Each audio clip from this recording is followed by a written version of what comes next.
Mr. Henry Kwek. Mr. Speaker, sir, I rise in support of the bill. The carbon pricing bill is welcome as a useful tool to help us meet our obligations under the Paris Agreement. With regards to the bill, I would like to raise several points. First, it would be helpful if at regular intervals, the government can share the results of the carbon tax on lowering the energy consumption of residents of Singapore, which should exclude the manufacturers' energy consumption. This will allow us to know whether the carbon tax is effective in abating consumption and whether there's a need to either fine-tune the tax amount or postpone the further increase.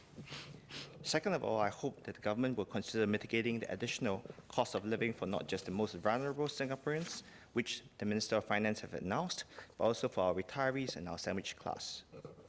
Third, I hope the government can bear in mind the potential cost increase in business. By that, I mean beyond the carbon price itself, including the indirect costs.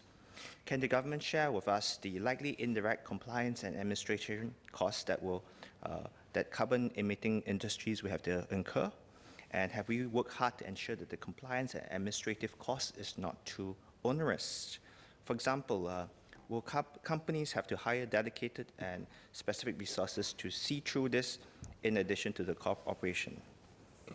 Perhaps the government or NCSS can also help beef up our companies' capabilities by providing some technical support assistance in the short run so that companies can develop their own capabilities to do compliance in a very cost-effective way. Fourthly, I hope that the government can also communicate the carbon price design and necessary procedures early on so that companies can invest early to be compliant. And fifthly, I hope the government can also share how it will impact the competitiveness of our industry, especially for, let's say, the petrochemical industry. Given the fact that most of our petrochemical industries' outputs are exported, and their competitors based in other countries may not need to price in their carbon emission, is there anything more we can do to mitigate their challenges overseas? Notwithstanding the concerns I have, I agree with the approach of embarking on carbon tax rather than other alternatives such as carbon trading. I would like to highlight my concern about the suitability of carbon trading in Singapore should it be considered in the future. Carbon trading is ideal in countries where there's low cost as well as high cost ways of reducing emissions, such as, and low cost ways could include environmentally friendly forestry and farming practices.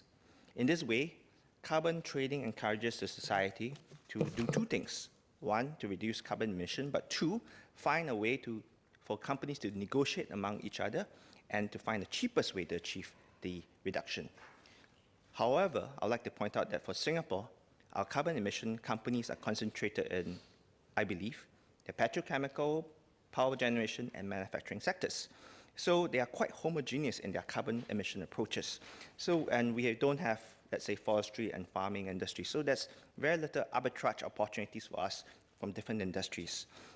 So therefore, there's limited upside for us. And of course, there's always the option of buying carbon credit from outside Singapore. But I have real concerns about the integrity and effectiveness of some of these carbon credit schemes. And we have to watch very carefully how this evolves in real life. So in comparison, I like the clear carbon pricing approach. It's clear, it's effective, and it can be easily rolled out, and the revenues can be directly applied to better our society. So with that, I stand in support of the bill.